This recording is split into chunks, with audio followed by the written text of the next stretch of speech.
UAE की नागरिकता की निधि के संबंध में निम्नलिखित में से कौन सा कथन सत्य नहीं है? नहीं पूछा गया है यहाँ पर। ए बोलता है वैज्ञानिकों को अनुसंधान क्षेत्र में कम से कम 20 वर्षों का व्यवहारिक अनुभव होना चाहिए। डॉक्टरों और विशेषज्ञों को एक अद्वितीय वैज्ञानिक अनुशासन में विशेष होना चाहिए।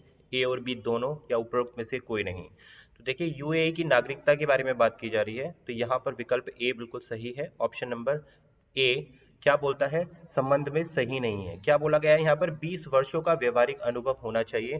तो देखिए अगर यूएई की आपको नागरिकता लेनी है तो आपके पास व्यवहारिक अनुभव होना चाहिए कम से कम 10 साल का, है ना। 10 ईयर्स का आपके पास अनुभव होना चाहिए, व्यवहारिक अनुभव होना चाहिए। दूसरा, आपके के पास क्या होनी चाहिए, एक प्रॉपर्टी होनी चाहिए, कुछ ना कुछ कहीं ना कहीं प्रॉपर्टी होनी चाहिए। नागरिकता अगर आपको लेनी है यूएई की, तो you have a property there, आपके पास प्रॉपर्टी होनी चाहिए। और थर्ड जो बात आती है कि आप कहीं ना किसी जगह पर एक विजेता होने चाहिए इंटरनेशनल अवार्ड के, है ना। कोई भी इंटरनेशनल अवार्ड विनर होने चाहिए आप। ओके, तो ये कुछ पॉइंट्स हैं जो यूएई की नागरिकता के लिए वैलिड होते हैं। तो ये पॉइंट्स है। आप यहाँ पूछा गया था नॉट, तो नॉट यानी कि यहाँ पे 20 वर्ष दिया था, तो option number A is the right answer for question number 1। Hello everyone, welcome back to the Shiksha for Naukri. Discuss करेंगे इंपॉर्टेंट क्वेश्चन जो रहेंगे super TET and various other teaching examination पर, जहां पर जीके पूछा जाएगा और आपका करंट अफेयर इन्वॉल्व होगा। तो सुपर टेट में काफी जीके और करंट अफेयर के क्वेश्चन पूछे जाते हैं और बहुत ही इंपॉर्टेंट क्वेश्चन हैं जितने भी, जहां पर भी आपके एग्जामिनेशन में करंट अफेयर आप लोगों से पूछा जाएगा। टेलीग्राम पर जरूर फॉलो कर ले, ज्वाइन कर ले टेलीग्राम को, पीडीएफ मिलेगी वहां पर डेली बेसिस पर। इसी तरीके से प्रिपरेशन कंटिन्यू रहेगी। सेशन को लास्ट तक देखना भाई, बहुत ही इंपॉर्टेंट है regarding current affair. Question number 2, Thaipusam त्योहार 2021 में कब मनाया गया था? 31 जनवरी, 30 जनवरी, 29 जनवरी या फिर 28 जनवरी? तो राइट आंसर है इसका 28 जनवरी, यानी कि option number D is the right answer. अब ये थाईपुसम त्योहार क्या है ये देख लेते हैं भाई। ये एक हिंदू हिंदू त्योहार है, इसको ध्यान देना, कुछ इसके बारे में जानकारी ले लेते हैं। थाईपुरस त्योहार एक हिंदू त्योहार है, यानी कि हिंदू फेस्टिवल है। कहाँ पर सेलिब्रेट किया जाता है ये? दक्षिण भारत में, यानी कि साउथ इंडिया में, है ना। साउथ इंडिया में इसको सेलिब्रेट किया जाता है। और तमिल जो समुदाय है, यानी कि तमिल समुदाय द्वारा इस फेस्टिवल को सेलिब्रेट किया जाता है। साउथ इंडिया में इसका सेलिब्रेशन होता है। और ये जो है हर वर्ष जो पूर्णिमा पर बनाया जाता है, जो पूर्णिमा होती है उस पर सेलिब्रेट किया जाता है। ओके, तो इसको पूर्णिमा पर सेलिब्रेट किया जाता है। साउथ इंडिया में इसको मनाया जाता है, तमिल समुदाय इसको सेलिब्रेट करते हैं। और सेलिब्रेट किस लिए करते हैं? बुराई पर अच्छाई की जीत पर इसको सेलिब्रेट किया जाता है। और कहीं कहीं पर ये केरल वासियों के, जो केरल के पर्सन्स हैं, जो केरल के लोग हैं, तो केरला के लोगों से भी इसको सेलिब्रेट किया जाता है, केरला के लोग भी इसको सेलिब्रेट करते हैं। तो option number D is the right answer. Next, Tejas mark 2 का पहला हाई स्पीड टेस्ट किस वर्ष में शुरू होगा, है ना। 2020 में होगा, 2021, 2022 या 2023? तो देखिए राइट आंसर है ऑप्शन नंबर डी। यहाँ है हमारे पास सन 2023 में। किसकी बात की जा रही है? तेजस का जो सेकंड वर्जन आएगा मार्क 2, तो उसका हाई स्पीड टेस्ट जो है वर्ष 2023 में स्टार्ट होगा। बहुत ही अच्छा क्वेश्चन है भाई, क्योंकि जो चेयरमैन और डायरेक्टर हैं किसके? हिंदुस्तान एरोनॉटिकल्स के लिमिटेड के, जिनका नाम क्या है? आर माधवन। ये ध्यान रखना, यहाँ से भी क्वेश्चन पूछा जा सकता है। चेयरमैन और डायरेक्टर किस चीज के हैं ये है भैया, डायरेक्टर हैं हिंदुस्तान एरोनॉटिकल्स के। हिंदुस्तान एरोनॉटिकल लिमिटेड के डायरेक्टर का नाम है हमारे पास आर माधवन है ये। और इन्होंने जो है इस तेजस मार्क 2 में कुछ अपडेट्स हैं, अपडेट्स के साथ आ रहा है कि जैसे कि इसकी जो लोड कैरिंग कैपेसिटी है वो पहले वाले वर्जन से बहुत ज़्यादा है। और इसमें सिंगल इंजन रखा गया है। ओके, इसमें सिंगल इंजन रखा गया है। इसमें इलेक्ट्रॉनिक्स लोड किए गए हैं, इलेक्ट्रॉनिक्स पहले वाले वर्जन से कुछ ज़्यादा इसमें इलेक्ट्रॉनिक्स लोड किए गए हैं। डेल्टा विंग्स इसमें मौजूद हैं, है ना। और इसको डिज़ाइन किया है एडीए ने। ओके, तो ये आर माधवन जो चेयरमैन है हिंदुस्तान एरोनॉटिकल लिमिटेड, उन्होंने इस चीज़ को ये इन्फॉर्मेशन दी है कि 2023 में इसका जो हाई स्पीड टेस्ट है वो स्टार्ट हो जाएगा। नेक्स्ट क्वेश्चन नंबर 24, पिछले वर्ष के दौरान भारत में आर्थिक विकास का आकार क्या था? डब्ल्यू आकार था, वी था, यू था या उपरोक्त में से कोई नहीं? तो ये जो शेप निकल के आया है ये हमारे पास वी आकार, यानी कि वी शेप का इकोनॉमिक डेवलपमेंट, भारत में जो आर्थिक विकास का आकार जो ग्राफ पर शो किया है वो है वी शेप। और वी शेप कब यूज होता है? वी शेप यूज होता है जब भी रिकवरी होती है। है ना। रिकवरी के दौरान इसको यूज किया जाता है, क्योंकि ये एक प्रकार की आर्थिक मंदी है जो अभी भारत में आई थी कोविड की वजह से, तो उसको रिप्रेजेंट करने के लिए वी शेप का जो आर्थिक विकास है वो शो किया गया है। इसको एक प्रकार से आप आर्थिक मंदी मान सकते हैं। जो चार्टिंग में जो चार्ट रिप्रेजेंट करते हैं किसी भी देश के आर्थिक विकास के लिए, तो चार्टिंग में वी आकार का जो शेप जो है रिप्रेजेंट किया जाता है। इससे पता चलता है कि भैया देश में जो है आर्थिक मंदी रही है जो भी साल अभी गया है, तो ये तेज गिरावट के बाद जो है आर्थिक प्रदर्शन के उपायों में त्वरित और निरंतर सुधार द्वारा दिखाया जाता है। तो option number B is the right answer. Next question number 5, संसद में आर्थिक सर्वेक्षण 2021 को किसने प्रस्तुत किया था? पीएम मोदी ने, निर्मला सीतारमण ने, डॉक्टर हर्षवर्धन ने, या उपराष्ट्रपति वेंकैया नायडू ने? तो आर्थिक सर्वेक्षण की बात की जा रही है 2021 में, तो ये पेश किया है ऑप्शन नंबर बी यानी कि एफएम निर्मला सीतारमण ने इनको पेश किया है। क्लियर है भाई। और ये जो दिया गया है वित्त मंत्री हैं ये हमारे 29 जनवरी 2021 में इसको प्रपोज किया गया है केंद्रीय वित्त मंत्री सीतारमण के द्वारा से। और ये आम वैसे ये जो आर्थिक सर्वेक्षण जो है ये जो बजट से एक दिन पहले इसको प्रस्तुत किया जाता है, ठीक है। तो भारत में जो जीडीपी की विकास दर है 2021 की, ये देख लेते हैं, यानी कि ग्रॉस डेवलपमेंट जो जीडीपी रही है, विकास दर रही है 2021 में रही है 7.7, ठीक है भाई। और आईएमएफ के अनुमान के अनुसार, जो आईएमएफ बॉडी है उसके अनुमान के अनुसार 2022 में ये विकास दर पहुंच सकती है 11.7% या 11.5%। तो इसको भी ध्यान रखें, बहुत अच्छा क्वेश्चन है। नेक्स्ट क्वेश्चन नंबर 6, पहली एशियाई ऑनलाइन निशानेबाजी चैंपियनशिप में पुरुषों की 10 मीटर एयर पिस्टल के विजेता कौन है? दिव्यांश सिंह पवार हैं, काइनाइन चेनाई हैं, राजेश्वरी कुमारी हैं, या सौरभ चौधरी हैं? तो ये है भाई right answer option number D, Saurabh Chaudhary जो है चैंपियनशिप ऑनलाइन निशानेबाज चैंपियनशिप पुरुषों में 10 मीटर एयर पिस्टल के विजेता रहे हैं भाई, ध्यान रखना भाई इसको। और उसके बाद जो है दिव्यांश सिंह पवार है, ठीक है, जो 10 पुरुषों में 10 मीटर एयर राइफल में रहे हैं।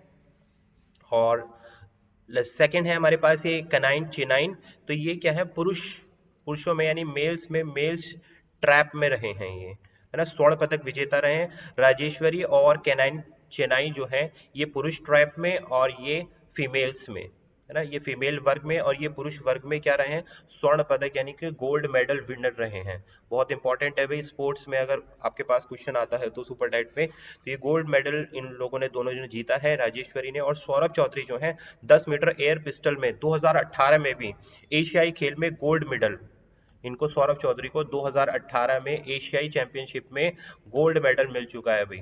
और इस वर्ष भी इन्होंने एशियाई ऑनलाइन निशानेबाजी में 10 मीटर एयर पिस्टल के विजेता भी सौरभ चौधरी रहे हैं, ठीक है। आगे बढ़ते हैं क्वेश्चन नंबर 7 के साथ। रणजी ट्रॉफी के संबंध में सही कथन ज्ञात कीजिए। जो करेक्ट कथन है, करेक्ट स्टेटमेंट है, वो आपको याद करना है। यह घरेलू प्रथम श्रेणी का क्रिकेट चैंपियनशिप है जो भारत में कई टीमों के बीच खेली जाती है।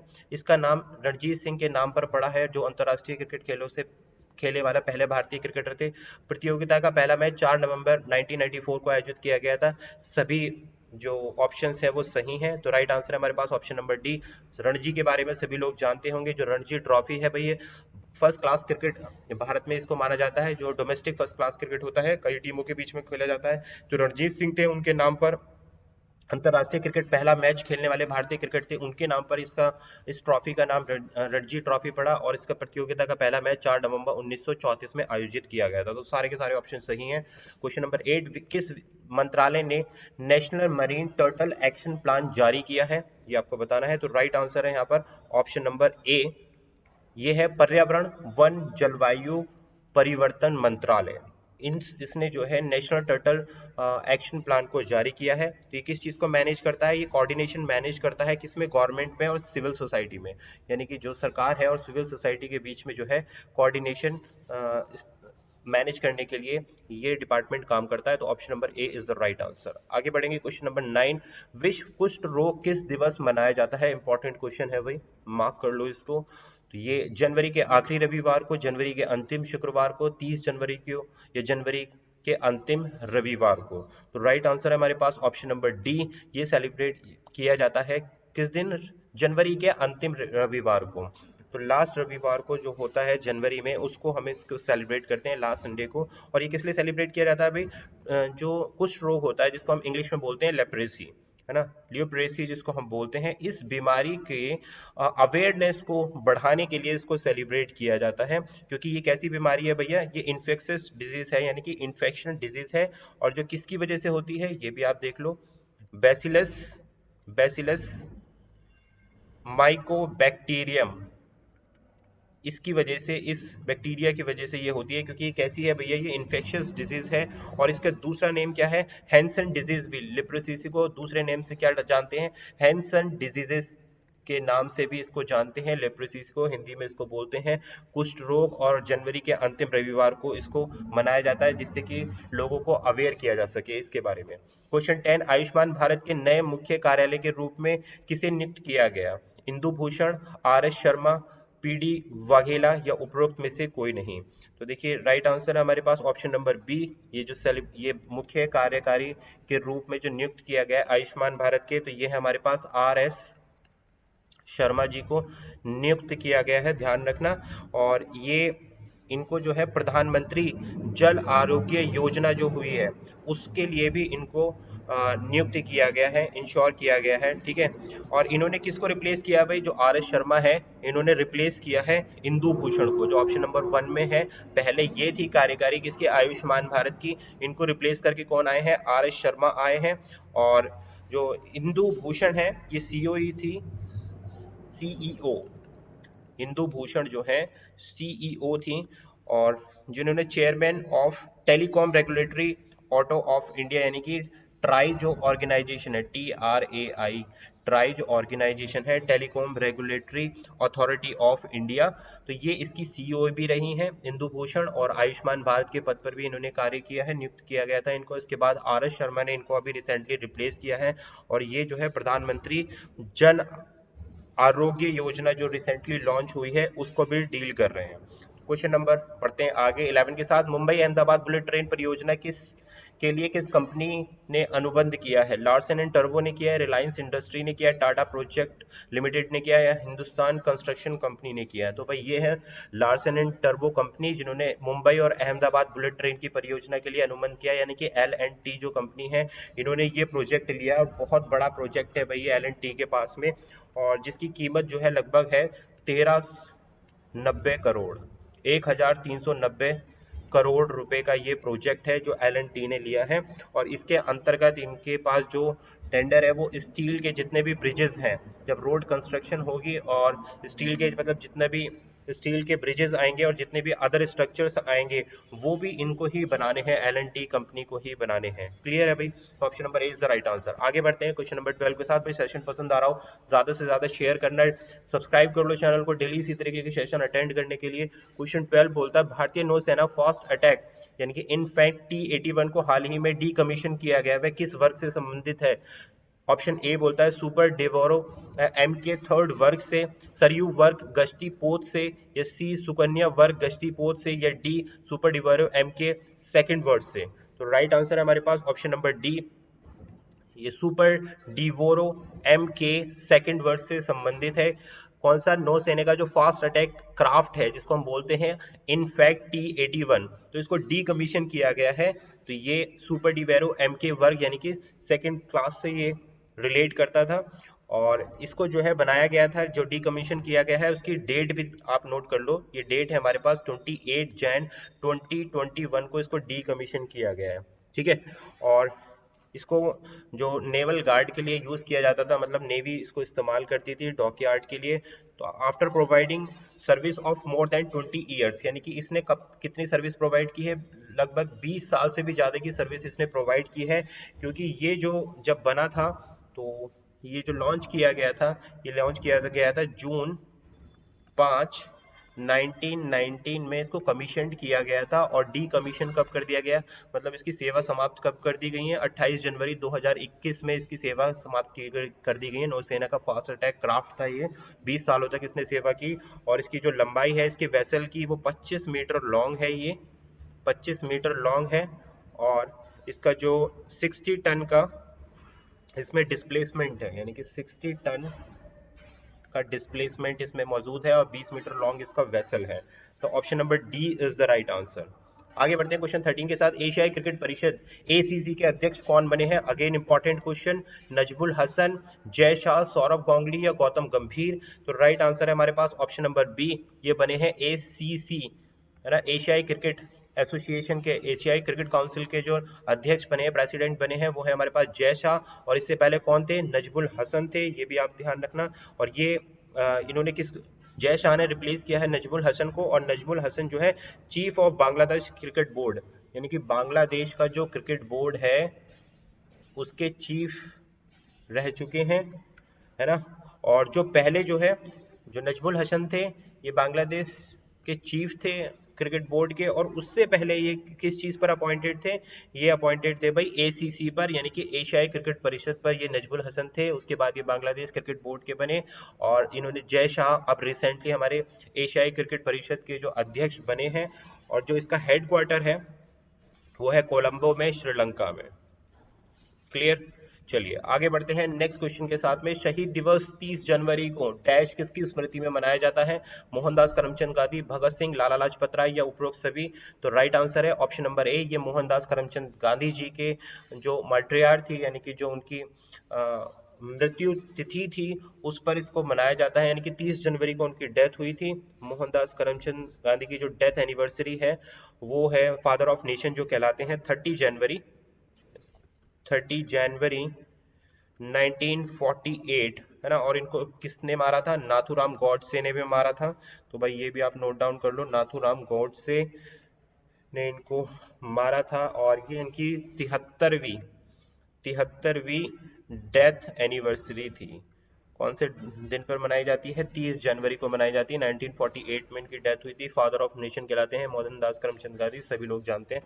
Question number 15, the economics intelligence unit, जिसको इंग्लिश में बोलते हैं EIU, की report Asia Pacific personalised health में भारत की क्या रैंक है? ये आपको बताना है। EIU में, एशियाई पैसिफिक पर्सनलाइज्ड हेल्थ इंडेक्स में भारत की कौन सी रैंक है? 11वीं रैंक है, 5वीं रैंक है, 10वीं रैंक है या पहली रैंक है?